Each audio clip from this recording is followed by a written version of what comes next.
સાબરકાંઠા જિલ્લામાં સૂર્યદેવ જાણે અગનગોળા વરસાવી રહ્યા હોય તેવી સ્થિતિ છે। જિલ્લામાં તાપમાનનો પારો 42 થી 44 ડિગ્રીને પાર પહોંચી ગયો છે, જેમાં ઈડર પંથક તેની પહાડી ભૂગોળને કારણે સૌથી વધુ શેકાઈ રહ્યો છે। ઈડરમાં અન્ય વિસ્તારો કરતાં 2 થી 3 ડિગ્રી ઊંચું તાપમાન નોંધાતા જનજીવન ઠપ થઈ ગયું છે। બપોરના સમયે રસ્તાઓ સુમસામ ભાસી રહ્યા છે અને લોકો ઘરની બહાર નીકળવાનું ટાળી રહ્યા છે। આ ગરમીની સીધી અસર માનવીઓ તેમજ પશુ પક્ષીઓ પર જોવા મળી રહી છે। હીટવેવને કારણે હોસ્પિટલોમાં હીટ સ્ટ્રોક, ઝાડા ઉલટી અને બેભાન થવાના કેસોમાં ધરખમ વધારો થયો છે।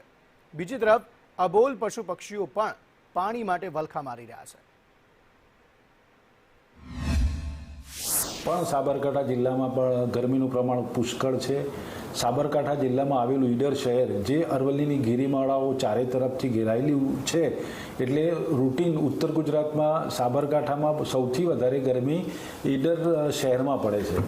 હવે ઈડર શહેરમાં ગરમી પડવાનું કારણ અરવલ્લીની ગિરિમાળાઓમાં ગરમ પવનો ફૂંકાય છે અને એ પવનો અથડાઈને પાછા આવે છે, તો રાત્રે 12 વાગ્યા સુધી ઈડરમાં ગરમી પુષ્કળ પ્રમાણમાં રહે છે।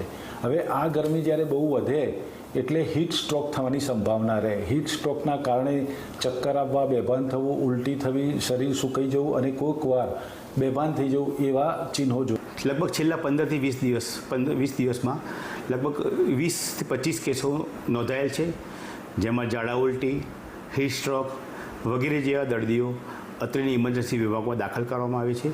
તેઓને ORSનું પાણી, રિંગલ લેક્ટેટ સોલ્યુશન તથા ઠંડકમાં રહેવા માટેની સલાહ આપવામાં આવે છે।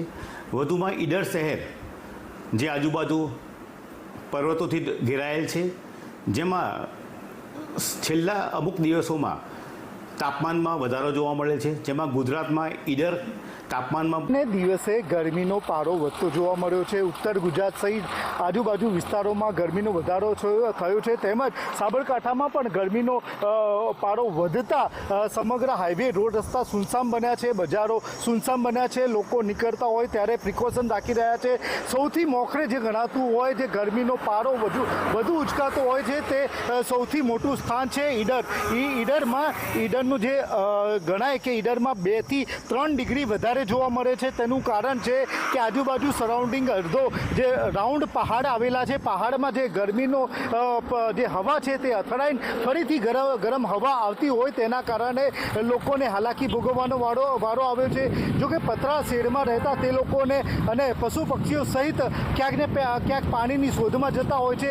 સૌથી મહત્વની વાત એ છે કે તબીબો કહી રહ્યા છે કે જે ગરમીના કારણે ક્યાંક બહાર નીકળવાનું ટાળવું જોઈએ, ઠંડા પાણી અને શરબત જેવા પદાર્થો લેવા પડે અને ગરમી વધતા હાલમાં ઝાડા ઉલટી સહિત શોક અને બેભાન થવાના કિસ્સામાં પણ વધારો થયો છે।